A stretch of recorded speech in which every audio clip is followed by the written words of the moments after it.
We welcome you into our weekly one-on-one with head coach Nick Sirianni, presented by Wawa. I'm Eagles insider Dave Spadaro, and Eagles coming off a big win in Detroit. Congratulations, coach. Road win, come back to Philadelphia.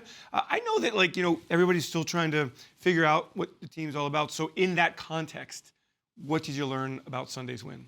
Just that this team has a lot of no quit in them, and they just fight through all the adversity. We had a lot of adversity, and you always want to win by a couple touchdowns. I think that's what you want to happen, but that's not the reality of this league. And so there is adversity you have to play through, and we definitely did that yesterday. It seemed at one point like we're up 17 points on two different occasions in the second half, but they battled back, and we had to make plays when it mattered. And it's always nice to see that the offense ends the game with the ball in their hands on a 4-minute drive. And you also took that early punch emotion from Detroit. They're coming after you. You expected that, I guess, from Detroit opening the season at home? I mean, I don't think you ever expect, you'd be down 7-0. Your mindset's always say, I'm going to come in and we're going to come in and we're going to go up 7-0. But you know what? They did a nice job to start the game. They had the drive with a big explosive run that got them points, and then they stopped us on the next drive. And yeah, it's just weathering the storm. It's a long game, right? And it's playing the next play at all times. And you can't just say, hey, dog mentality, play the next play. And then the first time it happens in your season, we were built. We had prepared for that. We're prepared to handle any situation that we can get in. I'm so curious how defenses are going to try to attack what you guys are doing. And Detroit came out really with a lot of pressure, a lot of aggressiveness. How do you think you handled it? We're going to have to clean some things up, and we all know that. And that's always going to be our thought process. We did some great things this game. Here's what we did wrong, and for whatever reason, as coaches and as players, that's how we think. What if we done this a little bit better or this a little bit better?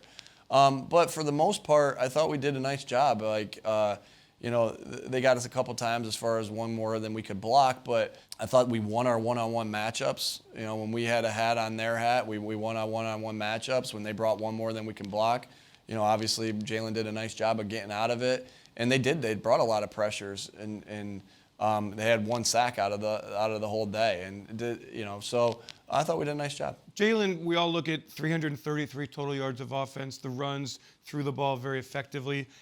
From your standpoint, we look to take the next step with him. Did he show you the next step, at least the start of it, with the way he handled? I think he's been showing us the next step his entire offseason, right? And so we've been seeing that day by day. Everybody's got to understand that I see him every single day, and I've seen the transformation of him just taking that step by step. He truly lives by how I'm going to get a little bit better each day, and how do I climb. And so we've been seeing that, and I think that's what we saw yesterday. It's just that progression that Jalen's had, and he'll continue to get better because that's who he is. Is it from how he handled the pressure, recognized things, adjusted to things?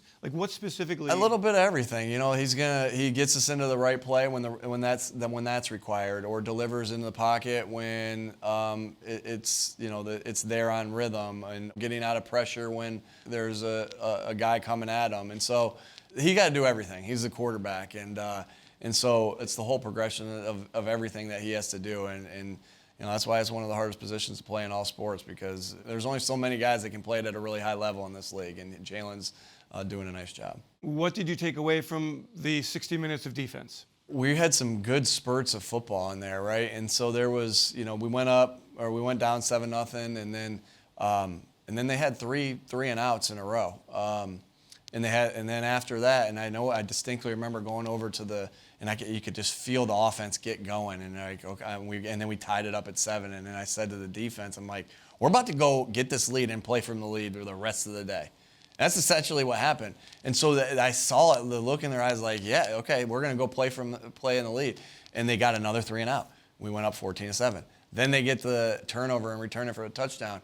And we're up 21-7, and we did. We played, obviously we wanted to keep that lead a little bit wider margin of the lead longer, but we played from the lead, and the defense was able to help us get in that mode where we were playing from out in front. That changes how you play offense. It changes how you play defense, and we were really able to lean on them in the run game when we had that 14-point, 17-point lead. A couple of young players inside, Nick, Marlon and Jordan, had a lot of reps, seemed to make some plays. I'm not sure fans really know a whole lot about these guys. Certainly Jordan, because of what he did at Georgia. But can you talk about Marlon a little bit and about Jordan, about how they work together? Yeah, it's funny. Like with the whole thing too, it's like, well, hey, these guys kind of came out and made plays. Well, everybody's got to understand we've seen this every day in camp, and so that's why Marlon's in there, because we have the faith that we have in him. Because, well, I think I said this to somebody this morning. It's not just blind faith, right? It's not blind faith. We have faith in Marlon because of what he's shown us at practice over and over and over again. So when he goes out there and makes the play, we're happy for him, and we are celebrating with him and high-fiving and hugging him, but we're not surprised.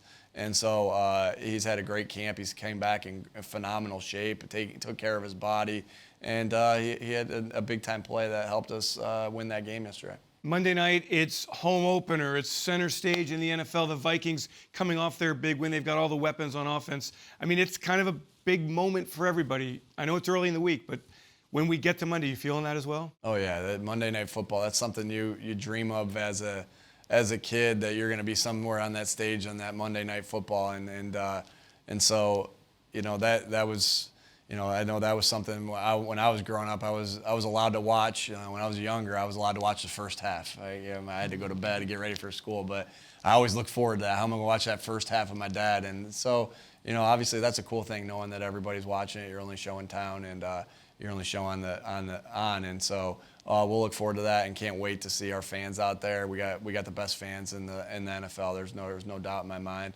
That's not blind faith. They prove it to us over and over again. So look forward to seeing our first home game, and I know the challenges our fans will present the Vikings. Do you have a sense finally here of what the fans are feeling about this football team? I know your life is largely at the NovaCare complex and then, of course, at home, but do you have a sense of the frenzy that these fans feel about this team? Well, sure, yeah, you feel it, and but I just think that, right, that's the city, right, and they're excited about their sports teams, and they're definitely excited about the Eagles at all times, and I don't think it matters what year or when, or they always are excited, and I felt the same excitement I feel last year that I feel now, and so we appreciate their support and all that they'll bring to help us win this football game on Monday. Monday night just can't get here soon enough. The Eagles hosting the Minnesota Vikings. Thank you for joining us. Our weekly one-on-one with head coach Nick Sirianni, presented by Wawa.